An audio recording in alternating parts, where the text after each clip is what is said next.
अगले दिन दृश्य सुपरिवार के निवास पर स्थानांतरित हो जाता है, जहां माहौल तनावपूर्ण है। एक युवक गुस्से में मेज पर हाथ पटकता है और चिल्लाता है, पिताजी, आपने उस कमीने लिन बेई को यहां आने की अनुमति क्यों दी? क्या वह हमारे घर में कदम रखने लायक भी है? यह सुपरिवार का दूसरा छोटा मुखिया सुकिंगशान था। उसका चेहरा गुस्से से लाल था और वह आगे कहता है, कल जैसे ही वह मुख्य द्वार से अंदर कदम रखेगा, मैं उसके टुकड़े टुकड़े कर दूंगा और कुत्तों को खिला दूंगा। अपने बेटे के बेकाबू गुस्से को देखकर मुखिया सु ने आह भरी और शांत भाव से कहा, और फिर क्या? सुपरिवार और लिन परिवार मौत तक लड़ेंगे और दोनों पक्ष नष्ट हो जाएंगे। वे आध्यात्मिक पत्थर लिन परिवार की ओर से मुआवजा थे। उनकी ईमानदारी ही काफी है। मेरे पास कोई और विकल्प नहीं था। उसी क्षण पीछे से एक ठंडी आवाज गूंजी, तो पिताजी, क्या आपने अपनी ही बेटी को आध्यात्मिक पत्थरों के लिए बेच दिया? सभी चौंक गए। सुमियाओई आ गई थी। मुखिया सु ने सुना कि वे पूछ रहे हैं, बेटी तुम कब आई? उसने तीखे स्वर में उत्तर दिया, जिस क्षण से छोटे भाई ने मुझे बताया कि वह विकृत लिन बेई हमसे मिलने आ रहा है। सुकिंगशान ने उसे रोकने की कोशिश की, बहन, लेकिन मियाओई ने उसे बीच में ही रोक दिया। किशान, मेरे लिए बोलने के लिए धन्यवाद। मैं पिताजी की कठिनाई समझती हूं। मेरे व्यक्तिगत गौरव की तुलना में सुपरिवार का भविष्य अधिक महत्वपूर्ण है। फिर उसका चेहरा बर्फ की तरह ठंडा हो गया और उसकी आंखों में हत्या का भाव भर गया। लेकिन लिन बेई को क्षमा करने की बात है तो बिल्कुल नहीं। उस नीच आदमी ने मुझ पर ऐसी चाल चलने की हिम्मत की। चाहे मैं मर भी जाऊं, मैं उसे अपने हाथों से मार डालूंगी।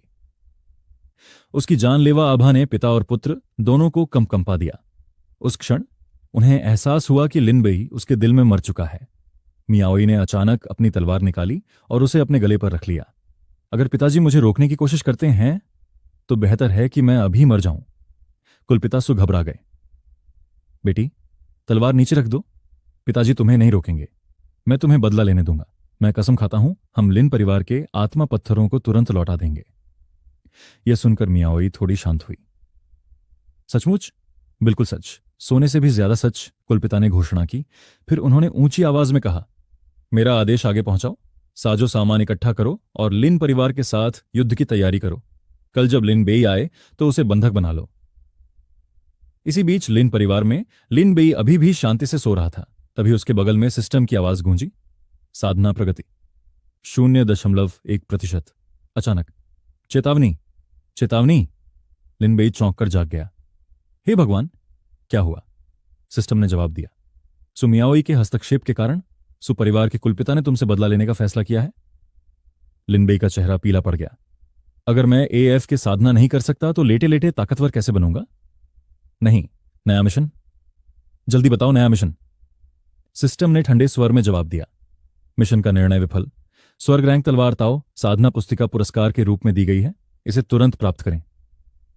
नया मिशन पूरा होने तक एएफ के साधना निलंबित रहेगी। लिन बेई अविश्वास से मिशन के विवरण को घूर रहा था। रुको, मुझे और सुमियाओई को दुश्मनों से दोस्त बनना होगा। वह औरत मुझे टुकड़े टुकड़े करके कुत्तों को खिलाना चाहती है। मिशन का उद्देश्य सुमियाओई की हत्या की मंशा को खत्म करना और शत्रुता को दूर करना, दुश्मनों को सहयोगी बनाना। पुरस्कार 1500 भाग्य अंक। विफलता का दंड, सुमियाओई तुम्हें टुकड़े टुकड़े कर देगी। दृश्य वापस सुनिवास पर चला जाता है। मियाओई आसमान की ओर घूर रही थी जब उसने लिन परिवार की दिशा से एक पक्षी को उड़ते हुए देखा। वह पक्षी लिन क्षेत्र से आया है, उसे मार डालो। अगले ही पल बेचारा पक्षी नीचे गिर गया। मुखिया सु ने उसे दिलासा दिया, बेटी चिंता मत करो, बस लिन बेई के आने का इंतजार करो। जब मैं संकेत के तौर पर अपना प्याला तोड़ दूंगी तो 500 तलवारबाज एक साथ हमला करेंगे। यहां तक कि अगर खुद लिन तियानशाओ भी आ जाए तो भी वह अपने बेटे के शव को नहीं पहचान पाएगा। मियाओई ने ठंडी खून जैसी लाल आंखों से उसकी ओर देखा। मुझे पहला वार करने दो। उसकी जानलेवा मंशा खौफनाक थी। उसी क्षण एक नौकर अंदर भगा आया। कुलपिता, लिन बेई आ गया है। कुलपिता सु ने अपनी आंखें सिकोड़ी। उसे अंदर आने दो। जैसे ही लिन बेई ने द्वार से कदम रखा, उसने घुटन भरे जानलेवा माहौल को महसूस किया और घबराकर सोचने लगा। सिस्टम की जानकारी बिल्कुल सही थी। सुमियाओई सचमुच मुझे मारना चाहती है, लेकिन अगर मैं मिशन पूरा नहीं करता तो वैसे भी मर जाऊंगा। लगता है मेरे पास कोई चारा नहीं है। मुझे इसका डटकर सामना करना होगा। लिन बेई अभी सोच में डूबा ही था कि अचानक सुकिंगशान गुस्से में उस पर टूट पड़ा। तलवार बिजली की तरह चमक रही थी। कमीने, मैं आज अपनी बहन का बदला लूंगा। लिन बेई ने बचने की कोशिश की, लेकिन तलवार बहुत तेज थी। वह हवा में लहराई और उसके कुछ बाल काट दिए। वह घबराकर चिल्लाया, अरे मेरे बाल, क्या तुम पागल हो? उसी क्षण सिस्टम स्क्रीन चमक उठी। चेतावनी, होस्ट की जान खतरे में है, स्वचालित प्रॉक्सी युद्ध मोड सक्रिय हो गया है। लिन बेई लड़खड़ाकर पीछे हट गया और बेताब होकर चिल्लाया, जीजा जी, कम से कम मेरे बाल तो छोड़ दीजिए। लेकिन इससे पहले कि वह अपनी बात पूरी कर पाता, सु मियाओई भी आगे बढ़ी। उसकी आंखों में जानलेवा इरादा भरा था। बदतमीज, नरक में जाओ। उसने बिना किसी झिझक के हमला किया, फिर भी लिन बेई किसी तरह उसके वार से बच गया। उसे अपनी ओर आते देख उसकी जान निकल गई। वह कुलपति सु की ओर मुड़ा और चिल्लाया, अरे कुलपति सु, यूं ही खड़े होकर यह तमाशा मत देखते रहिए, इन्हें रोकिए। लेकिन कुलपति सु ने आत्मा के पत्थरों को जमीन पर फेंक दिया और ठंडे स्वर में बोले, लिन बेई, आखिर मैं एक पिता हूं। मैं शोहरत के लिए अपनी बेटी को नहीं बेच सकता। मुझे इन करोड़ों स्पिरिट स्टोन की जरूरत नहीं है, लेकिन आज तुम्हारी जिंदगी यहीं खत्म होती है। यह सुनकर लिन बेई का चेहरा पूरी तरह बदल गया। उसने मुट्ठी भींचकर चिल्लाया, ठीक है, तो फिर दया न दिखाने के लिए मुझे दोष मत देना। गुप्त तकनीक। सिस्टम ने तुरंत घोषणा की। स्वचालित प्रॉक्सी युद्ध शक्ति पूरी तरह सक्रिय हो गई। अगले ही पल लिन बेई की गति अचानक बढ़ गई। वह हवा के झोंके की तरह तेजी से भाई बहन के चारों ओर इतनी तेजी से घूमा कि उनकी परछाई दिखने लगी। बार बार उछल कूद। कुलपति सु दंग रह गए। ये किस स्तर का फुर्तीलापन है? लिन बेई इतना फुर्तीला कब से हो गया? कुछ देर बाद लिन बेई रुका और गंभीरता से बोला, मैं आज सु मियाओई से माफी मांगने आया था, लेकिन तुम में से किसी ने भी मुझे बोलने का मौका नहीं दिया और मुझे मारने की कोशिश की। क्या तुम कम से कम एक बार सुन भी नहीं सकते? मियाओई ने अपनी तलवार उसकी ओर करके ठंडे स्वर में कहा, तुम बोल सकते हो, लेकिन तुम्हें सिर्फ अपने आखिरी शब्द कहने का मौका मिलेगा। लिन बेई समझ गया कि सिर्फ तर्क से काम नहीं चलेगा। एक गहरी सांस लेते हुए उसने कहा, मैं सचमुच मांस के टुकड़े टुकड़े नहीं होना चाहता, इसलिए मुझे लगता है कि अब एक ही विकल्प बचा है। उसने तुरंत एक रिकॉर्डिंग पत्थर निकाला और उसे ऊपर उठाया। सुमिस, आप मुझे अभी नहीं मार सकती, आपको कुछ देखना ही होगा। इसे देखने के बाद अगर आप अभी भी मेरी जान चाहती हैं तो मैं अपना भाग्य स्वीकार कर लूंगा। मियाओई ने अपनी आंखें सिकोड़ी। ठीक है, देखते हैं आपने क्या बहाने तैयार किए हैं। रिकॉर्डिंग बजने लगी। वीडियो में लिन बेई महागुरु से बात कर रहा था। महागुरु, क्या आपको लगता है कि मियाओई को तलवार साधना विधि पसंद आएगी जो मैंने उनके लिए खरीदी है? महागुरु मुस्कुराए। वह लड़की तलवार साधना की दीवानी है, उसे यह जरूर पसंद आएगा। और अगर आपको अभी भी चिंता है तो यह पाउच भी ले लीजिए। दिव्य सुगंध वाला ऑर्किड, इसकी खुशबू ताजा और मनमोहक है। उन्होंने आगे कहा, मैंने पहले ही जांच कर ली है। सु मियाओई को ऑर्किड की खुशबू सबसे ज्यादा पसंद है। अगर आप उसे यह उपहार में देंगे तो आपके प्रति उसकी राय जरूर सुधरेगी। रिकॉर्डिंग में लिन बेई बेहद खुश दिख रहे थे। बहुत बढ़िया, धन्यवाद महागुरु। यह देखकर कुलपति सु दंग रह गए। लिन बेई ने उनकी ओर देखकर कहा, जैसा कि आप देख सकते हैं मैं भी एक पीड़ित हूं। जिसने भी यह जाल बिछाया है वह सु और लिन परिवारों के बीच दुश्मनी पैदा करना चाहता है। उन्होंने शांत भाव से पूछा, जरा सोचो, अगर हमारे दोनों परिवार आपस में लड़ें तो सबसे ज्यादा फायदा किसे होगा? मियाओई ने तुरंत जवाब दिया, ये परिवार को। 3 महान कुलों में से एक। लिन बेई ने छुटकी बजाई। बिल्कुल सही। सुकिंगशान हिचकिचाए। क्या आप कह रहे हैं कि इस सबके पीछे ही परिवार का हाथ है? लिन बेई ने आत्मविश्वास से सिर हिलाया। कल रात लिन परिवार ने महागुरु से पूछताछ की। हमें ये परिवार के साथ उनकी मिलीभगत के सबूत मिले हैं, लेकिन मियाओई को इस पर विश्वास नहीं हुआ। असंभव।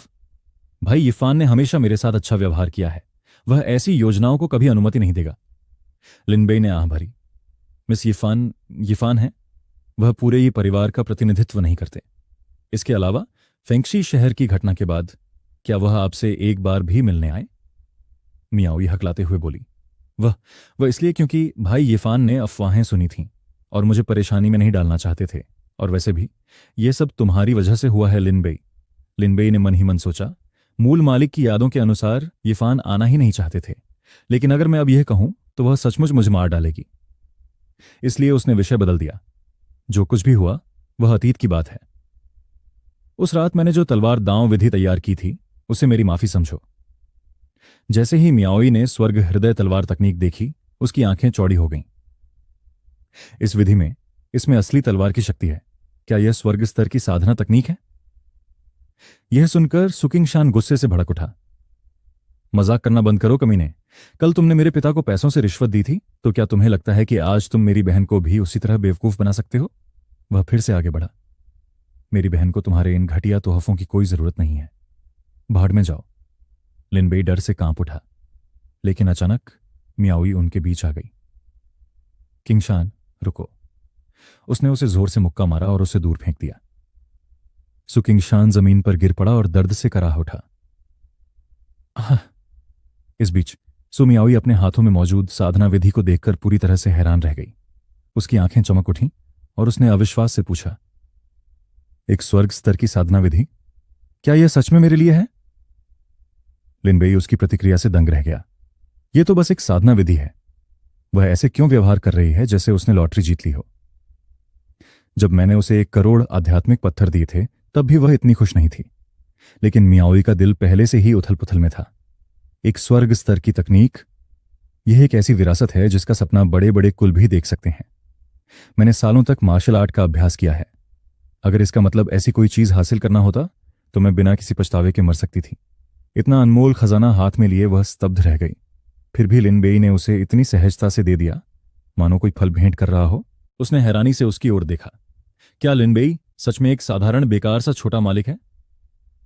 अपनी बहन को सोच में डूबा देखकर सुकिंगशान पूरी तरह से भ्रमित हो गया और चिल्लाया, अरे ये क्या हो रहा है? बहन, तुमने उस कमीने का तोहफा क्यों स्वीकार किया?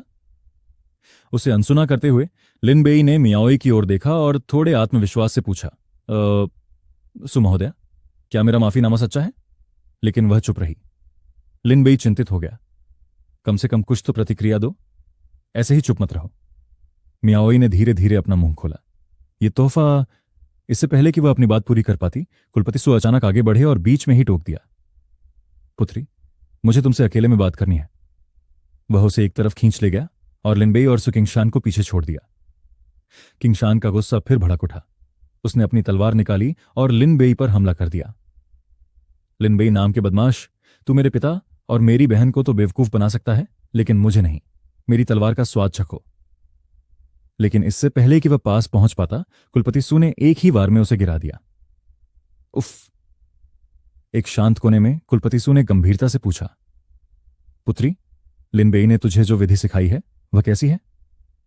मियाओई ने उसका ध्यान से परीक्षण किया और उत्तर दिया, यह सचमुच स्वर्ग श्रेणी की उपाधि के योग्य है।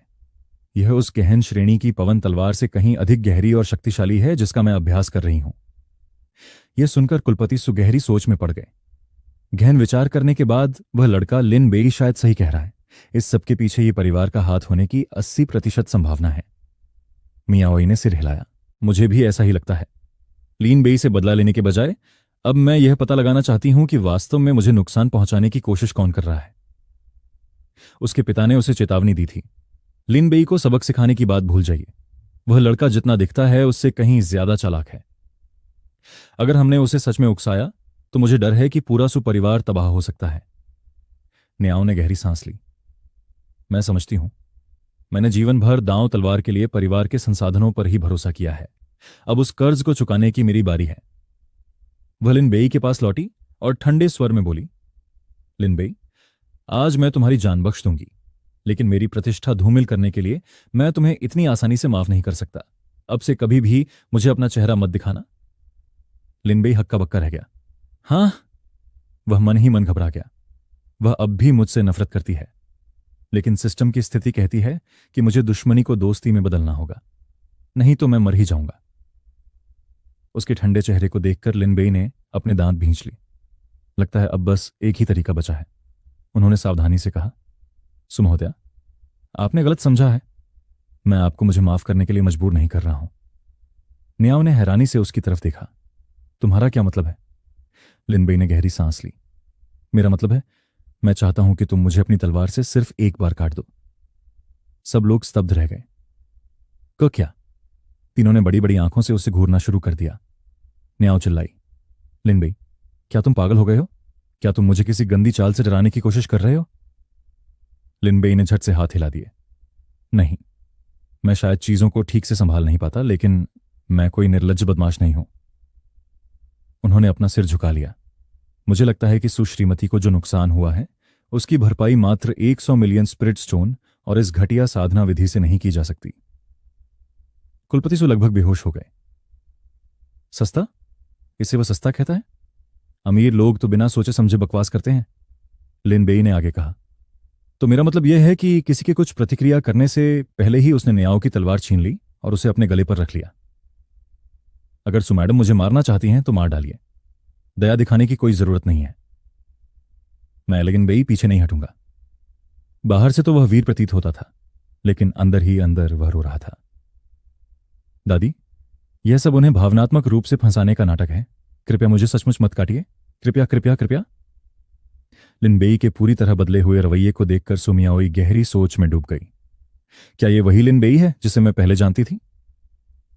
नहीं, क्या मैं उसे जानती भी हूं?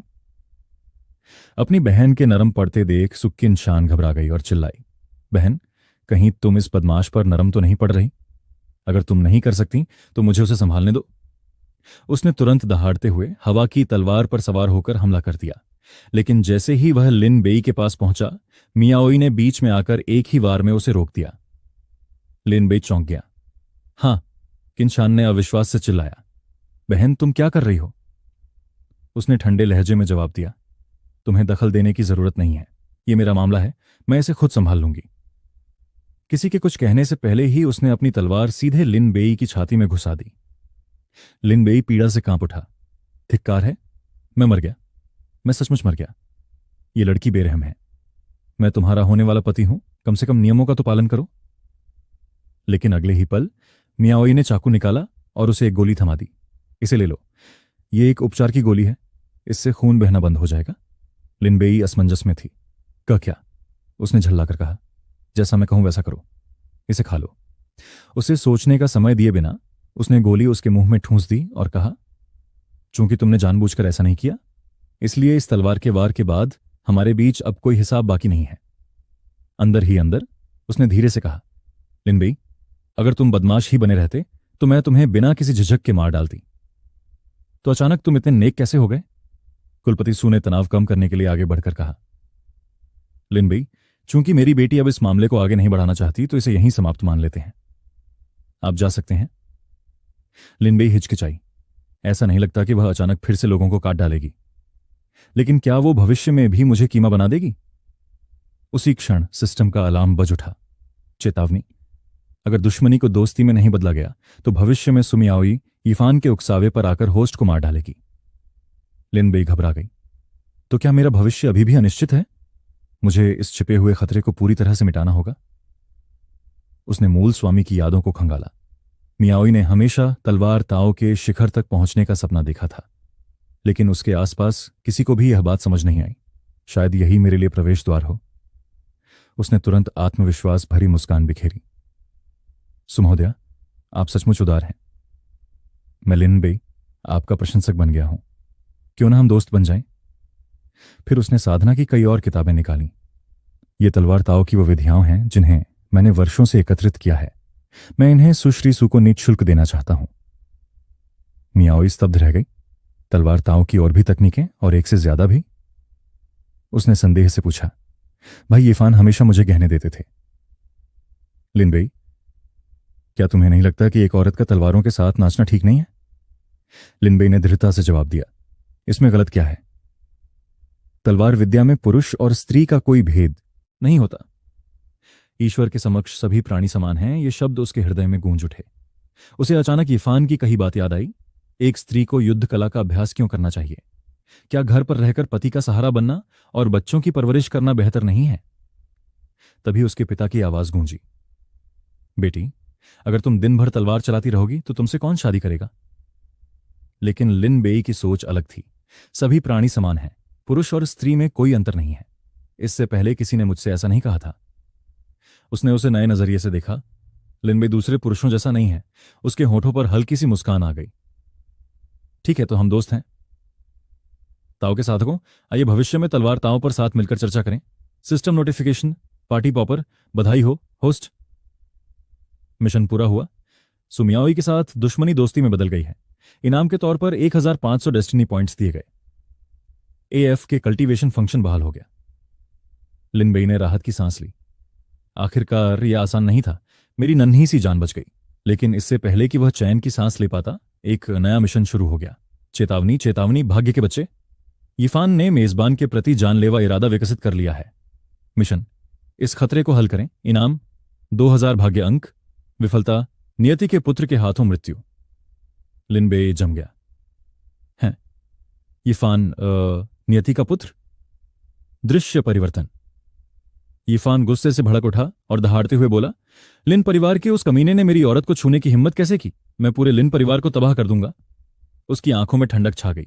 और सुमियाओई की बात करें तो भले ही उसकी प्रतिष्ठा धूमिल हो जाए, वह अब भी मेरी रखैल बनने के लिए काफी अच्छी है। यिफान चिड़ियाघर के आवास पर पहुंच चुका था, लेकिन जैसे ही उसने अंदर कदम रखा, उसे कुछ ऐसा दिखाई दिया जिसने उसे पूरी तरह से स्तब्ध कर दिया। उसने अपनी आंखें सिकोड़कर और अधिक ध्यान से देखा, और अगले ही पल उसके चेहरे के भाव थम गए। कुछ ही दूरी पर लिन बेई और सुमियाओई आपस में बातें कर रहे थे। क्या क्या ये लिन बेई है? उसने अविश्वास से बुदबुदाया। दृश्य बदल गया। सुमियाओई अप्रत्याशित रूप से आदर भरे स्वर में लिन बेई से बात कर रही थी। साथी ताओवादी लिन, मैं आपके नेक इरादों को व्यर्थ नहीं जाने दूंगी। लिन बेई ने लापरवाही से, लगभग आलस्यपूर्ण ढंग से जवाब दिया, मैं पूरे मन से तलवार ताव का अध्ययन करूंगा। मिस झू, आप कुछ ज्यादा ही विनम्रता दिखा रही हैं। भविष्य में अगर समय मिला तो मैं तलवारबाजी के बारे में कुछ जानकारी साझा करने के लिए जरूर आऊंगा। यिफान यह सब चुपचाप देखता रहा।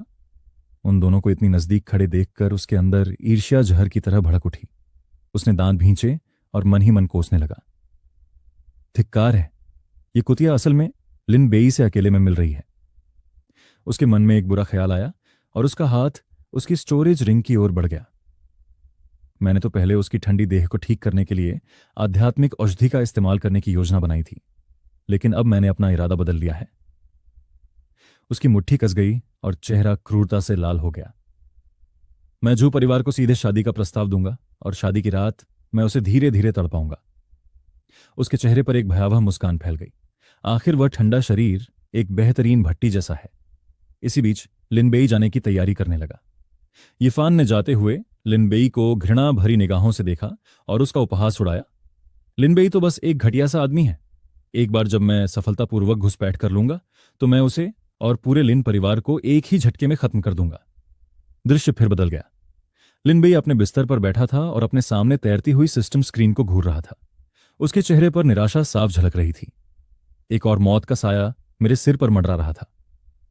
अरे सिस्टम, क्या तुम सचमुच मुझे मरते हुए देखना चाहते हो? स्क्रीन पर तुरंत जवाब आया।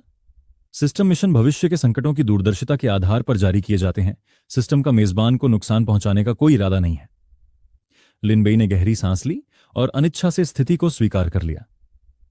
ठीक है, अगर तुम ना होते तो वह बूढ़ा झू मुझे अब तक 2 टुकड़ों में काट चुका होता। इसे भूल जाओ, अपनी ताकत बढ़ाना ही कड़वी सच्चाई है। उसकी आंखें अचानक उत्साह से चमक उठीं। सिस्टम, मैं लॉटरी ड्रॉ करना चाहता हूं। तुरंत एक लॉटरी विंडो खुल गई। एक ड्रॉ के लिए 100 भाग्य अंक चाहिए। कृपया ड्रॉ विधि चुनें, X1 या X10। बिना किसी झिझक के लिन बेई ने X10 चुना और आत्मविश्वास से कहा, क्या पूछने की भी जरूरत है? 10 बार खींचने से ही चमत्कार हो जाते हैं। जैसे ही उसने प्रार्थना करते हुए अपने हाथ जोड़े, स्क्रीन पर एक तेज रोशनी चमकी। कृपा करके दया मत करो, दया मत करो। लेकिन अगले ही पल उसके भाग्य अंक 1500 से घटकर 500 हो गए और परिणाम सामने आ गए। लिन बेई का चेहरा पीला पड़ गया। ओह, वह लगभग रोने ही वाला था। फिर उसने खुद को दिलासा देने के लिए जबरदस्ती मुस्कुरा दिया। कम से कम 9 ब्लू तो नहीं मिले, है ना? उसे दया नहीं कहते, है ना? सिस्टम ने पुरस्कार प्रदर्शित कर दिए। 3 बार 100 मिलियन स्पिरिट स्टोन, 3 बोतलें super spirit gathering pills, 1 ton ice jade marrow, 2 तलवार दांव एपिफेनी गोलियां, 1 पौराणिक निर्वाण सूत्र। सभी वस्तुएं सिस्टम इन्वेंट्री में रख दी गई हैं। फिर एक और संदेश आया, 10 बार खींचने के लिए बचे हुए अंक अपर्याप्त हैं। क्या आप एक बार खींचना चाहेंगे? लिन बेई ने तुरंत अपनी छाती फुलाकर गर्व से कहा, एक बार खींचना असंभव। 10 बार खींचने से ही चमत्कार हो जाता है। कुत्ते भी एक बार में नहीं खींचते। कुछ सेकंड का सन्नाटा छा गया। उसकी निगाहें स्क्रीन पर टिकी रहीं। अंत में उसने अजीब तरह से खांसा। मैंने जो कहा उसे भूल जाओ, बस इसे बनाओ। अंक 500 से घटकर 400 हो गए। बधाई हो, आपने 100 मिलियन स्पिरिट स्टोन प्राप्त कर लिए हैं। लिन बेई गुस्से से भड़क उठा। धिक्कार है, लेकिन जो वस्तुएं उसे मिल चुकी थीं, खासकर वह चमकता हुआ प्राचीन सूत्र, उन्हें देखकर वह थोड़ा शांत हो गया। खैर, कम से कम दया के बदले मिला इनाम इतना बुरा भी नहीं है। दोनों हाथों में दवा की बोतलें पकड़े हुए उसका उत्साह फिर लौट आया। ये ऐसी गोलियां हैं जो साधना से लेकर युद्ध शक्ति तक हर तरह से ताकत बढ़ा सकती हैं। एक ही जगह पर सारी सुविधाएं उपलब्ध। सिस्टम ने विवरण प्रदर्शित किया। सुपर स्पिरिट गैदरिंग पिल सेवन के बाद बिना किसी दुष्प्रभाव के साधना आधार को बढ़ाता है। केवल गहन विद्वत्ता स्तर के लिए प्रभावी। स्वॉर्डताओ एपिफेनी पिल यह उपयोगकर्ता को स्वॉर्डताओ की गहरी समझ प्रदान करती है। लिनबेई मुस्कुराया। क्या यह सिर्फ गहन विद्वानों के लिए ही कारगर है? यह तो मानो मेरे लिए ही बना है। उसे इस दुनिया की साधना प्रणाली याद आ गई। गहन विद्वान, गहन अभ्यासी, गहन गुरु, गहन आत्मा, गहन राजा, गहन सम्राट, गहन पूज्य, गहन संत, गहन संप्रभु, गहन देवता। प्रत्येक क्षेत्र 9 चरणों में विभाजित है। उसने गहरी आह भरी। उसका यह मूल शरीर सचमुच मिट्टी का एक बेकार ढेर था जो दीवार से चिपक भी नहीं सकता था। पूरे परिवार का समर्थन होने के बावजूद वह अब भी एक साधारण विद्वान ही था। उसने दांत पीसते हुए सारी गोलियां एक ही बार में निगल लीं। अगर प्रतिभा काफी नहीं है तो मैं गोलियों से इसकी भरपाई कर लूंगा। इतनी सारी गोलियों के साथ सफलता न मिलने का कोई चांस ही नहीं है। जैसे ही गोलियां उसके शरीर में गईं, उसके अंदर ऊर्जा का एक जबरदस्त प्रवाह फूट पड़ा। बोतल उसके हाथ से फिसल गई और जमीन पर गिरकर टूट गई। लिनबेई कांप उठा क्योंकि शक्ति उसकी नसों में दौड़ गई। मैं ऐसे महसूस कर सकता हूं इस शक्ति को। स्वॉर्डताओ की अंतर्दृष्टि, सफलता। उनकी आभा विस्फोटित हो उठी। उसने अपना हाथ आगे बढ़ाया और चिल्लाया, तलवार आओ। दूर कहीं से एक तलवार हवा में उसकी ओर तेजी से आई। दूर से एक क्रोधित आवाज गूंजी, मेरी तलवार किसने चुराई? लिनबेई ने उड़ती हुई तलवार को हवा में ही बड़ी कुशलता से पकड़ लिया। जैसे ही उसकी भूल ही गया था, जल्दी से मुझे जानकारी दो। जैसे ही उसने पुष्टि की, उसके भाग्यांक 400 से घटकर 0 हो गए। भविष्यवाणी शुरू हुई। उसके दिमाग में तरह तरह के दृश्य उमड़ने लगे। जानकारी को समझने के बाद लिनबेई को आखिरकार सब कुछ समझ आ गया। तो बात कुछ इस तरह है, झू मियाओई जन्मजात रूप से ठंडी प्रकृति की है, लेकिन कठिन जन्म के कारण उसकी शारीरिक बनावट में खामियां हैं। भविष्य उसके सामने खुल गया। 22 वर्ष की आयु में उसकी ठंडी ऊर्जा विस्फोटित होगी, जिससे उसकी मृत्यु हो जाएगी। भविष्यवाणी जारी रही। सामान्य घटनाक्रम के अनुसार कल यिफान शीत ऊर्जा को दबाने में सक्षम एक आध्यात्मिक औषधि लेकर आएगी और उसका उपयोग झू परिवार को विवाह का प्रस्ताव देने के लिए करेगी। लिनबेई का चेहरा गंभीर हो गया। एक बार यिफान सफल हो गया और दोनों परिवार विवाह के माध्यम से सहयोगी बन गए तो लिन परिवार का सफाया करने में उसे ज्यादा समय नहीं लगेगा। उसने मुट्ठी भींच ली। फिर मुझे हर हाल में यिफान के प्रस्ताव को नाकाम करना होगा। अचानक उसके मन में एक विचार आया। उसने नीले रंग का जेड पत्थर निकाला। सिस्टम, यह बर्फीला जेड पत्थर कहता है कि यह जन्मजात शीत ऊर्जा को उत्तेजित कर सकता है। क्या इसका मतलब यह है कि यह झू मियाओई की जन्मजात कमी को ठीक कर सकता है? बिल्कुल स्वामी। लिनबेई के चेहरे पर धीरे धीरे एक शरारती मुस्कान आ गई। उसके चारों ओर एक हल्की लाल आभा फैल गई। जब तक मैं यहां हूं यिफान, सफलता के सपने भी मत देखना। अगले दिन झू निवास पर झू मियाओई आंगन में तलवारबाजी का अभ्यास कर रही थी। कुलपति झू गर्व से उसे देख रहे थे और उनकी मुस्कान रुक नहीं रही थी। मेरी बेटी से यही उम्मीद थी। महज एक रात में तुमने स्वर्ग स्तर की तलवारबाजी की मूल बातें सीख लीं।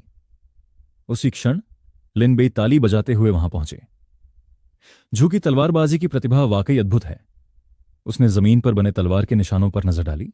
इस वार में तलवारबाजी की शक्ति का स्पष्ट संकेत मिलता है। झू मियाओई ने थोड़ी शर्मिंदगी के साथ अपनी तलवार नीचे कर ली। अगर आपकी दिव्य साधना विधि न होती तो मैं तलवार की शक्ति के स्तर तक कैसे पहुंच पाती? साथी दांववादी लिन, कृपया बैठिए। जैसे ही लिनबेई मेज पर बैठा और उसे चाय परोसते हुए देखा, उसकी पीठ पर ठंडे पसीने की बूंदें आ गईं। तलवार झानोदय की गोली लेने से पहले मैं स्वर्ग स्तरीय विधियों को समझ भी नहीं पाता था। फिर भी उसने उनमें महारत हासिल कर ली। एक ही रात में बुनियादी बातें सीख लीं। उसने घबराकर निगल लिया, वाकई भाग्य के बच्चे के साथ रहने वाली स्त्री बनने के योग्य। सौभाग्य से मैंने उसे अपना दुश्मन नहीं बनाया। चाय का कप उठाते हुए उसने आखिरकार बोलना शुरू किया।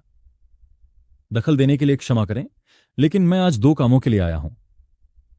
वह सीधे मुद्दे पर आया। सुश्री जू, आप यिफान को अच्छी तरह जानती हैं, है ना? थोड़ी देर रुककर उसने आगे कहा, मैं सोच रहा था, क्या आप हमारा परिचय करवा सकती हैं? यिफान का नाम सुनते ही झू मियाओई हिचकिचा उठी। भाई यिफान। लिनबेई ने आत्मविश्वास भरी मुस्कान के साथ सिर हिलाया। हालांकि अंदर ही अंदर उसकी असली योजना पहले से ही अमल में आ रही थी। ये फान को झू मियाओई से शादी करने से रोकने के लिए सबसे महत्वपूर्ण कदम झू मियाओई के मन में ये फान की अच्छी छवि को नष्ट करना है। लेकिन झू मियाओई ने बेचैनी से सिर हिलाया। मुझे डर है कि यह संभव नहीं होगा। भाई यिफान की आपके बारे में राय वाकई बहुत खराब है। मुझे डर है कि वह आप पर फिर से हमला कर सकता है। बोलते बोलते वह अचानक रुक गई। वह लिनबेई को हैरानी से देखती रही। तुम साफ साफ मेरे सामने खड़े हो, फिर भी मुझे तुम्हारी मौजूदगी का जरा भी एहसास नहीं हो रहा। मैं तुम्हारी साधना शक्ति का भी पता नहीं लगा पा रही। उसकी आंखें चौड़ी हो गईं। क्या ऐसा हो सकता है कि आपने तलवार की शक्ति को पूरी तरह समझ लिया हो और निर्मल तलवार हृदय को प्राप्त कर लिया हो? झू मियाओई गहरी सोच में डूब गई। भाई यिफान खुद को प्रतिभाशाली कहता है, फिर भी उसने तलवार की शक्ति में मामूली सफलता ही हासिल की है। लिनबेई की तुलना में उसकी साधना शक्ति ही सबसे अधिक है। तलवारबाजी के स्तर की बात करें तो उसका कोई महत्व ही नहीं है। उस क्षण लिनबेई ने शांत भाव से कहा, लगता है यिफान को मेरे बारे में पहले कई गलतफहमियां थीं। दरअसल मैं आप दोनों से तलवारबाजी के बारे में बात करना चाहती थी। झू मियाओई ने धीरे से सिर हिलाया। अगर हमें पहले से ही क्लियर स्वॉर्ड हार्ट से मिलने का मौका मिल जाए तो भाई यिफान की सफलता में बहुत मदद मिलेगी। मैं किसी को भेजकर उन्हें सूचित करूंगा। मुझे विश्वास है कि वे मना नहीं करेंगे। लेकिन लिनबेई मन ही मन सोचने लगा, मूल शरीर की स्मृति के अनुसार यिफान उदार व्यक्ति नहीं है। झू मियाओई को शायद अभी यह बात समझ न आए, लेकिन उसके असली रंग दिखाकर ही विवाह प्रस्ताव का मुद्दा जड़ से सुलझाया जा सकता है। कुछ देर हिचकिचाने के बाद लिनबेई ने बोलना जारी रखा। उस रात जो कुछ हुआ था उससे जुड़ा एक और मामला है। जैसे ही ये शब्द बोले गए, उस रात की यादें दोनों के मन में ताजा हो गईं। लिनबेई ने झू मियाओई की ओर देखा और पाया कि उसके गाल तुरंत लाल हो गए। वह घबराई हुई लग रही थी और उसने धीरे से जवाब दिया, वह मामला तो बीत चुका है ना? लिनबेई ने आगे कुछ नहीं पूछा। इसके बजाय उन्होंने एक छोटा सा डिब्बा निकाला और कहा, महान बुजुर्ग ने हमारे विरुद्ध षड्यंत्र रचने के लिए जिस थैली का इस्तेमाल किया था, उसका औषधीय प्रभाव अभी भी तुम्हारे शरीर में मौजूद है। यदि इसे दूर नहीं किया गया तो यह तुम्हारी भविष्य की साधना को प्रभावित करेगा। यह औषधि विषाक्त पदार्थों को शुद्ध कर सकती है, लेकिन इसके लिए किसी को इसे बगल से निर्देशित करना होगा, जिससे आध्यात्मिक ऊर्जा नाड़ियों में एक विशेष मार्ग से प्रवाहित हो सके। उसने डिब्बा खोला जिसके अंदर एक गोली थी। जहर की गोली? झू मियाओई ने आश्चर्य से पूछा। लिनबेई मन ही मन मुस्कुराया। सौभाग्य से मैंने जानबूझकर एक सुपर स्प्रिट गैदरिंग पिल बचाकर रखी थी। बचा हुआ जहर तो बस अनुकूलता बढ़ाने का बहाना है, सब कुछ जीवित रहने के लिए ही है। झू मियाओई ने गोली स्वीकार की और कोमल निगाहों से उसकी ओर देखा। सहपाठी दांववादी लिन सचमुच एक सच्चे सज्जन है। हमारे पास आने से पहले रेशमी पतलून पहने एक नौजवान का दिखावा कर रहे थे। मुझे लगता है कि आपको भी असहनीय कठिनाइयों का सामना करना पड़ा होगा, है ना? फिर वह खड़ी हो गई। क्योंकि हमें विषहरण के लिए गोली लेनी होगी, इसलिए चलिए प्रशिक्षण कक्ष में चलते हैं। इतना कहकर झू मियाओई लिनबेई को भीतरी कक्ष की ओर ले गईं। दूर से कुलपति झू ने उन्हें जाते हुए देखा और मुस्कुराते हुए आह भरी। युवा लोग सचमुच जीवन से परिपूर्ण। तभी एक नौकर घबराकर दौड़ता हुआ आया। कुलपति झू, ये परिवार, ये प्रशंसक। जवाब का इंतजार किए बिना वह सीधे प्रशिक्षण कक्ष की ओर बढ़ा और दरवाजे पर लात मारने के लिए अपना पैर उठाया। लिनबेई, यहां से दफा हो जाओ। लेकिन इससे पहले कि उसका पैर जमीन पर पड़ता, कुलपति झू ने बीच में आकर अपनी तलवार से लात को रोक दिया। रुको, मुझे इस बात से कोई लेना देना नहीं है कि तुम्हारा लिनबेई से क्या विवाद है। वह इस समय मेरी बेटी का नशा मुक्ति उपचार कर रहा है। तुम बिल्कुल भी अंदर जाकर उन्हें परेशान नहीं कर सकते। यह फैन अविश्वास से धाड़ उठा। विषहरण? किस तरह के विष के लिए एक पुरुष और एक स्त्री को अकेले कमरे में रहने की आवश्यकता होती है? ठीक उसी क्षण अंदर से एक आवाज आई, झू मियाओई की आवाज। मुझे इसका एहसास हो रहा है, मेरी साधना शक्ति बढ़ रही है। यह सुनकर यह फैन जम गया। कुलपति झू भी बेचैन दिख रहे थे। अब और संयम न रख पाने के कारण यह फैन ने अपनी तलवार आदि निकाल ली। धिक्कार है। लिनबेई, बाहर आओ। कुलपति झू ने उसे रोकने की कोशिश की, लेकिन माहौल विस्फोट के कगार पर था। प्रशिक्षण कक्ष के अंदर लिनबेई सावधानीपूर्वक झू मियाओई की नसों में आध्यात्मिक ऊर्जा प्रवाहित कर रहा था। झू मियाओई ने अपने होंठ काटते हुए कहा, उफ लिनबेई, जल्दी बाहर निकलो। लिनबेई ने दृढ़ता से सिर हिलाया। नहीं, मैं तुम्हें ऐसे अकेला नहीं छोड़ सकता। उसने गंभीरता से सोचा, क्या यह जन्मजात निर्मम शीतलता का प्रभाव है?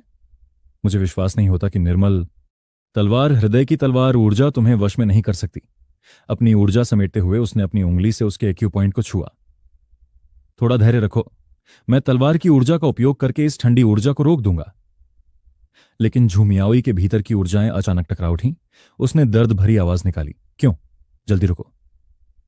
बाहर प्रशिक्षण कक्ष के दरवाजे से भयानक ठंडी ऊर्जा रिसने लगी। ये फैन ने इसे स्पष्ट रूप से देखा और अंदर से आती आवाजें सुनकर उसकी ईर्ष्या और क्रोध और भी भड़क उठा। कुलपति झू ने घबराकर चिल्लाया, ये क्या? ठंडी ऊर्जा बेकाबू हो गई है। लिनबेई, जल्दी से मेरी बेटी की हृदय नलिकाओं की रक्षा करो। ये फैन अब और सहन नहीं कर सका। मुझे दरवाजा तोड़ने दो। उसने गुस्से में अपनी तलवार चलाई और दरवाजा चकनाचूर हो गया। ये फैन और कुलपति झू दोनों अंदर घुस आए। उन्हें अंदर आते देख लिनबेई चौंक कर पीछे मुड़ा। तुम लोग क्या कर रहे हो? उसी क्षण कुलपति झू आगे बढ़े और लिनबेई को एक तरफ धकेलते हुए अपनी बेटी का हालचाल जानने के लिए दौड़े। बेटी, तुम ठीक हो? उन्होंने चिंता से पूछा। झू मियाओई ने सिर हिलाकर उन्हें आश्वस्त किया कि वह ठीक है। लेकिन यह फैन का चेहरा क्रोध से लाल हो गया। वह दहाड़ा, मेरी स्त्री को छूने की हिम्मत कैसे हुई? और सीधे लिनबेई पर झपटा, अपनी तलवार से उस पर वार किया। लिनबेई ने बड़ी मुश्किल से अपनी तलवार से वार को रोका। हालांकि वार की ताकत इतनी ज्यादा थी कि उसे संघर्ष करना पड़ा। यह देखकर झू मियाओई चिल्लाई, ये फैन, तुम क्या कर रहे हो? क्रोध से अंधा होकर यह फैन ने अपनी साधना तकनीक सक्रिय कर दी। उसकी आंखों में लाल रंग की ऊर्जा चमक उठी और अगले ही पल उसने लिनबेई की तलवार को 2 टुकड़ों में तोड़ दिया। टूटी हुई तलवार को हाथ में पकड़े हुए लिनबेई ने अविश्वास से कहा, यह फैन, मुझे तुमसे कोई शिकायत या दुश्मनी नहीं है। तुम मुझे क्यों मारना चाहते हो? लेकिन यह फैन ने उसकी बात नहीं सुनी। उसने फिर से हमला किया और चिल्लाया, मैं पहले तुम्हारा सिर काट दूंगा। लिनबेई ने दांत भींच लिए, तुमने मुझे ऐसा करने पर मजबूर किया। वह चिल्लाया। हालांकि मन ही मन उसने सोचा, भाग्य के बच्चे से यही उम्मीद थी। सीधी टक्कर में मैं अब भी उसका मुकाबला नहीं कर सकता। सौभाग्य से झू मियाओई यहां है। तभी झू मियाओई लिनबेई के सामने आ गई और यह फैन का रास्ता रोक दिया। रुको, यहीं ठहर जाओ। यह फैन ने तुरंत लिनबेई से माफी मांगी। यह फैन अविश्वास से उसे घूर रही थी। मैं इस घटिया इंसान से माफी मांगू? मियाओई, तुम मजाक कर रही हो? अभी वो तुम्हारे साथ हद से ज्यादा हरकतें कर रहा था। उसकी आवाज ठंडी पड़ गई। लिनबेई मेरा नशा उतार रहा था। मेरे ठंडे शरीर पर से नियंत्रण छूट गया और उसने तलवार की ऊर्जा का इस्तेमाल करके उसे दबा दिया ताकि मैं बच सकूं। यह फैन ने ताना मारा। यह सुनने में तो अच्छा लगता है, लेकिन कौन जानता है कि तुम दोनों उस कमरे में असल में क्या कर रहे थे? उसके शब्दों से झू मियाओई क्रोधित हो गई। इसी बीच लिनबेई ने अपने माथे से पसीना पोंछा और सोचा, मुझे इसकी उम्मीद नहीं थी। किस्मत से झू मियाओई ये फैन की असलियत जान गई। बिल्कुल भी बुरा नहीं। ये फैन ने अपनी तलवार फिर उठाई। मैं उसे सबक सिखा रहा हूं और यह सब तुम्हारे भले के लिए है। इसके अलावा उस रात उसने तुम्हारी मासूमियत को चकनाचूर कर दिया था। क्या तुम भूल गई हो? उसकी निगाहें तीखी हो गईं। चूंकि तुमने उस रात की बात की है तो मुझे तुमसे कुछ पूछना है। क्या आपको लिन परिवार के मुखिया और आपके ये परिवार के बीच की मिलीभगत के बारे में पता था? ये फैन हिचकिचाया। मुझे नहीं पता था। लेकिन मन ही मन उसने सोचा, अगर मुझे पता होता कि इससे झू मियाओई भी इसमें फंस जाएगी तो मैं हर हाल में इसे रोक देता।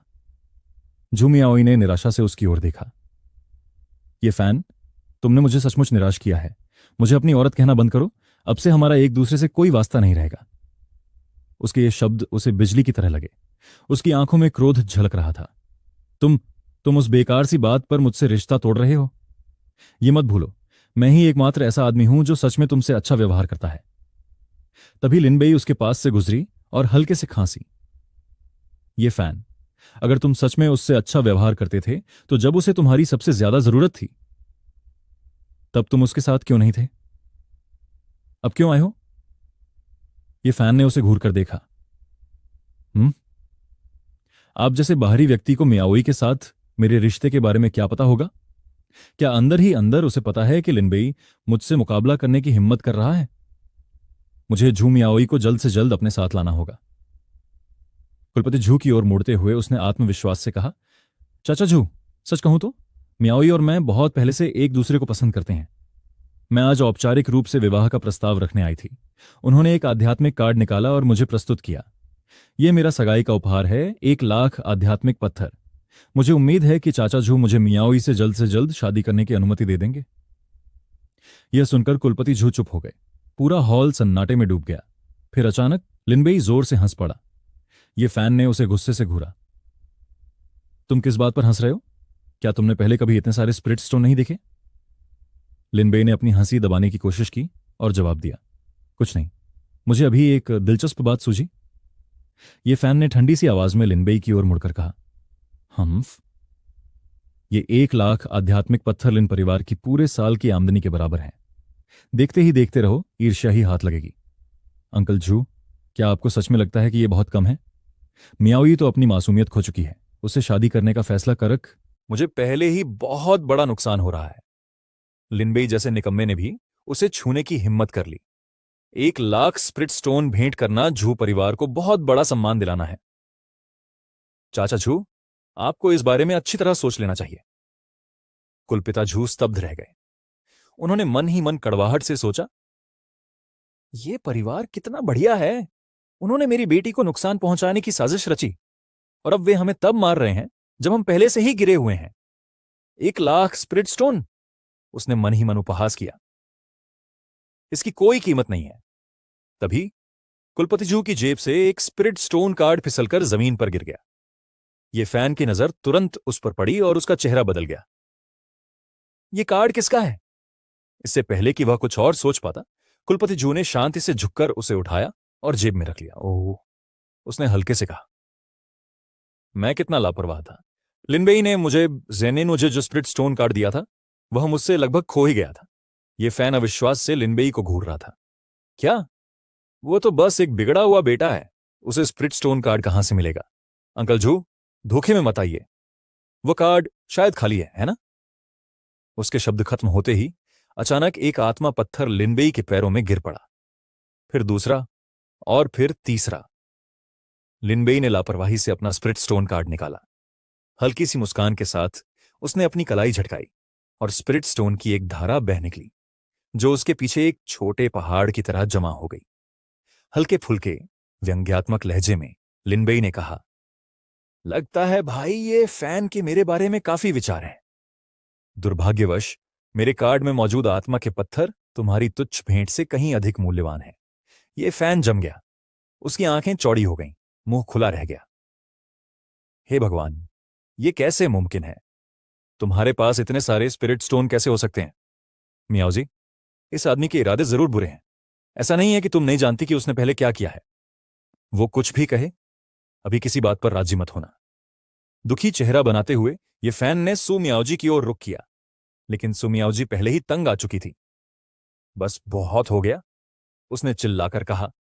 फिर उसने सीधे ये फैन की ओर देखा। ये फैन, बेवजह बवाल मत करो। लिनबेई उतनी असहनीय नहीं है जितना तुम कहती हो। वह मुझसे केवल ताव तलवार पर चर्चा करने के लिए मिला था। ये फैन ने लिनबेई की ओर इशारा करते हुए उपहास किया। हम्फ, एक औरत के पीछे छिपा हुआ एक घटिया आदमी सोचता है कि वह मेरे साथ ताव तलवार पर चर्चा करने लायक है। लिनबेई ने धीरे से आह भरी। भाई, ये फैन के मन में अब भी मेरे प्रति बहुत पूर्वाग्रह है। जहां तक तलवार ताव की बात है, मुझे इसके बारे में कुछ जानकारी तो है ही। अगले ही पल लिनबेई ने वार किया। एक तीव्र तलवार का आवेग फूट पड़ा, लेकिन हमला ये फैन के बगल से बाल बाल निकल गया। ये फैन पूरी तरह से स्तब्ध रह गया। उसका मुंह खुला का खुला रह गया। सु मियाओजी की आंखें सिकुड़ गईं। उफ, यह सिर्फ स्पष्ट तलवार का हृदय नहीं है, यह स्वर्ग और मनुष्य की एकता है। क्लियर स्वॉर्ड हार्ट हासिल करना अनगिनत गुना ज्यादा कठिन है। उसने एक पेय पिया और एक फूल निकाला। जैसे ही वह प्रकट हुआ, उसने उसे ऊपर उठाया और शांत भाव से कहा, बस एक नजर डालो। सु मियाओजी मुड़ी और जैसे ही उसकी नजर फूल पर पड़ी, उसका पूरा शरीर जम गया। उसने हाँफते हुए कहा, वो ये खून से लथपथ फूल है। उसी समय कुलपति सु आगे बढ़े। जैसे ही उसने फूल को स्पष्ट रूप से देखा, उसकी आंखें आश्चर्य से चौड़ी हो गईं। यह सचमुच रक्त ज्वलित फूल है। इससे मेरी बेटी के शरीर में व्याप्त ठंडी ऊर्जा को दबाया जा सकता है।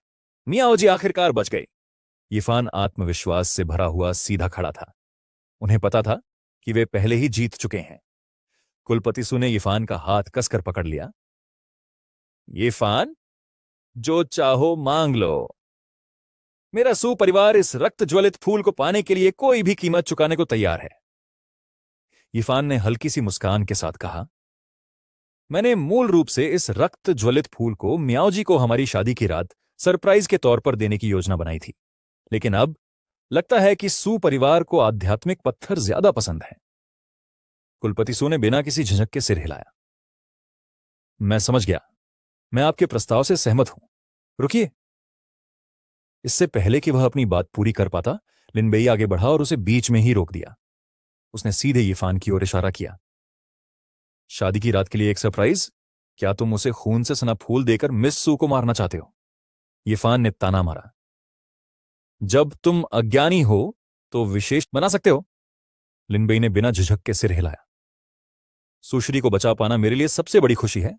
जहां तक आध्यात्मिक औषधि की बात है, उसने शांत भाव से अपनी जेब में हाथ डाला, मेरे पास उसे देने के लिए कुछ है। जैसे ही उसका हाथ हिला, उसकी जेब से नीली आध्यात्मिक ऊर्जा की धारा बहने लगी। कुलपति सू ने जैसे ही उस आभा को महसूस किया, उनका पूरा शरीर सदमे से अकड़ गया। यह बिल्कुल वैसा ही एहसास है जैसा मियाओजी के ठंडे शरीर के फटने पर होता है। सू मियाओजी भी लिनबेई की ओर मुड़ी और बड़ी बड़ी आंखों से उसे घूरने लगी। उसका दिल जोर से धड़क रहा था। यह क्या निकालने वाला है? उसी समय यीफान पूरी तरह से स्तब्ध रह गया। उसके मुंह खुले रह गए और उसकी आंखों में भय छा गया। यह ठंडी ऊर्जा की धारा, यह भयानक है। फिर लिनबेई ने शांत भाव से एक खजाना निकाला और उसे सबके सामने प्रदर्शित किया। यह वह खजाना है जिसे मैंने 10 प्रकार की सर्वोच्च आध्यात्मिक औषधियों के बदले में प्राप्त किया है। जन्मजात शीतदंश का उपचार भी कोई समस्या नहीं है। अंदर ही अंदर लिनबेई फूट फूट कर रो रही थी। आपकी बीमारी के इलाज के लिए कृपया मुझे थोड़ा सा झूठ बोलने के लिए क्षमा कर दें। सब कुछ मैं अपनी जान बचाने के लिए कर रहा था। फिर उसने खजाना सू मियाओजी को सौंपते हुए हल्के स्वर में कहा, आखिरकार सू मेरी तलवार ताऊ की करीबी दोस्त हैं। सू मियाओजी अपने हाथ में खजाने को देखकर अचंभित रह गए। मेरे शरीर के भीतर की ठंडी ऊर्जा अब काफी शांत हो रही है। मुझे ऐसा पहली बार महसूस हो रहा है। लिनबेई ने आखिर किस तरह के खजाने का सौदा किया है? उसने ऊपर उसकी ओर देखा। हटो लिनबेई, मुझे उम्मीद नहीं थी कि आप ताओवादी होने के नाते हमारी दोस्ती के लिए इतना कुछ करेंगे। उनके चेहरे पर एक प्यारी सी मुस्कान खिल उठी। उनकी आंखों में प्रशंसा की चमक थी। आपका दिमाग कितना विशाल है, इसीलिए तो आप क्लियर स्वॉर्ड हार्ट को समझ पाए। कुलपति सू ने अपना हाथ माथे पर रखा। मेरी मूर्ख बेटी, भला कौन सा ताओवादी साथी इस तरह किसी को बचाने के लिए अपनी जान जोखिम में डालता है? फिर भी वह बुरी तरह हिल गया था। लेकिन लिनबेई ने आखिर क्या निकाला? यीफान ने लिनबेई के हाथ में मौजूद खजाने को घूर कर देखा, फिर उसकी ओर इशारा करते हुए व्यंग्य किया, बेहद घमंड दिखा रहा है। तुम्हें क्या लगता है कि तुम सिर्फ इसलिए बड़ी बड़ी बातें कर सकते हो क्योंकि तुमने कोई अनजान खजाना निकाल लिया है जिसके बारे में किसी ने सुना भी नहीं है? कौन जाने, वो चीज सिर्फ दिखने में ही अच्छी हो और बिल्कुल बेकार हो। लिनबेई ने खजाने को मुट्ठी में कसकर पकड़ लिया।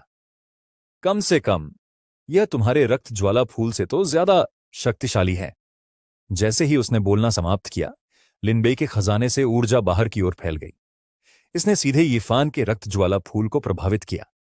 इसका तना झुक गया, इसकी ज्वालाएं मंद पड़ गईं, इसकी जीवन शक्ति तेजी से समाप्त हो गई। लिनबेई के खजाने के सामने रक्त ज्वाला फूल बेहद दयनीय लग रहा था। जब यीफान ने अपने मुरझाए हुए फूल को देखा तो उसे लगा जैसे उसकी आत्मा शरीर से निकल गई हो। मेरा रक्त ज्वाला फूल सच में मुरझा गया? धिक्कार है। कुलपति सू अवाक रह गए। उनका मुंह खुला का खुला रह गया। रुको, यह ठंडी ऊर्जा जन्मजात ठंडे शरीर से कहीं अधिक श्रेष्ठ है। क्या ये अत्यंत ठंडे खजाने आइस जेड मैरो हो सकता है? लिनबेई ने गर्व से खजाने को उठाया। सही, यह एक अत्यंत क्रूर वस्तु है। उत्तरी क्षेत्र का खजाना आइस जेड मैरो। यीफान ने अपने मुरझाए हुए फूल को कसकर पकड़ लिया। उसकी आंखों में घृणा की आग जल रही थी। इस कमीने ने मेरी सारी योजनाएं फिर से बर्बाद कर दी, और यह आइस जेड मैरो, इसकी उत्सर्जित ठंडी ऊर्जा ही रक्त ज्वाला फूल को मुरझा सकती है। मैंने कभी ऐसे बेतुके खजाने के बारे में सुना भी नहीं था। कुलपति सू हिचकिचाते हुए बोले। लेकिन क्या जन्मजात शीत प्रवणता वाले व्यक्ति के लिए आइस जेड मैरो सचमुच उपयोगी है? दोनों का मूल एक ही है। क्या इससे स्थिति और खराब नहीं हो जाएगी? लिनबेई ने खजाने को शांत भाव से देखा। अगर आइस जेड मैरो किसी सामान्य शीत प्रवणता वाले व्यक्ति को दिया जाए तो यह जहर से कम नहीं है। फिर उसने उसे सुमियाओ जी के करीब कर दिया। ठंडी ऊर्जा और भी प्रबल हो गई। लेकिन जन्मजात ठंडी प्रकृति वाले व्यक्ति के लिए आइस जेड मैरो ठंडी ऊर्जा को पूरी तरह से नियंत्रित करने की अनुमति देता है। यह समस्या को जड़ से हल करता है और जन्मजात ठंडी प्रकृति वाले व्यक्ति की प्रतिभा को भी बढ़ा सकता है। सुमियाओ जी की आंखें खुशी से चमक उठीं। वो फिर मेरी शीत ऊर्जा कभी दोबारा नहीं फूटेगी। इससे मेरा शरीर और भी मजबूत होगा और मेरी साधना में सुधार आएगा, लिनबेई ने ऊपर से मुस्कुराते हुए कहा। लेकिन अंदर ही अंदर वह हिसाब लगा रहा था। जब तक मैं सुमियाओ जी के स्वास्थ्य को सुधार लेता हूं, मुझे भविष्य में जीवित रहने के लिए एक अतुलनीय रूप से मजबूत जांघ मिल जाएगी। क्या यह अकेले साधना करने से कहीं अधिक आसान नहीं है? कुलपति सू ने गहरी सांस ली। लिनबेई, क्या यह आइस जेड मैरोसू परिवार को हस्तांतरित किया जा सकता है? मैं तुम्हें जितने भी स्प्रिट स्टोन चाहिए दे दूंगा। लिनबेई ने हल्की सी मुस्कान के साथ अपनी आंखें बंद कर लीं। इस स्तर का सर्वोच्च खजाना स्प्रिट स्टोन से नहीं खरीदा जा सकता। इसके अलावा श्रेणी के हिसाब से मेरा आइस जेड मैरो ये फैन के ब्लड फ्लेम फ्लावर से पूरे 3 श्रेणी ऊपर है। मैं समझ गया, कुलपति सू ने शांत स्वर में कहा। उन्होंने अपनी मुट्ठी कसकर भींच ली। आत्मा के पत्थर, स्वर्गीय खजाने, उन्होंने इसमें बहुत मेहनत की है। उसकी बस एक ही इच्छा है। फिर गंभीर लेकिन अजीब तरह से सहज लहजे में उसने घोषणा की, मैं तुम्हें मेरी बेटी से शादी करने की अनुमति देता हूं। यह सुनते ही लिनबेई स्तब्ध रह गया। उसकी आंखें खाली हो गईं, उसका मुंह खुला रह गया। उसके चारों ओर बिजली कड़कने लगी और पसीना बहने लगा, मानो उसके मुंह से लार टपक रही हो। मन ही मन वह चिल्लाया, नहीं, मैं तो बस सुपरिवार को अपने पक्ष में करना चाहता था और उन्हें अपने अस्तित्व के लिए तुरुप का पत्ता बनाना चाहता था। यह सब सुमियाओ जी से शादी करने में कैसे बदल गया? दूसरी ओर सुमियाओ जी शर्म से लाल हो गई और अपने हाथ हिलाने लगी। ना पिताजी, आप ये क्या बकवास कर रहे हैं? वो और मैं तो बस दोस्त हैं। लेकिन अंदर ही अंदर उसका दिल जोर से धड़क रहा था। शादी लिनबेई से? यह तो बहुत जल्दी है। कम से कम बॉयफ्रेंड गर्लफ्रेंड से तो शुरुआत करो। इससे पहले की बात और बिगड़ती, लिनबेई अचानक आगे बढ़ गया। रुको, मैं असहमत हूं।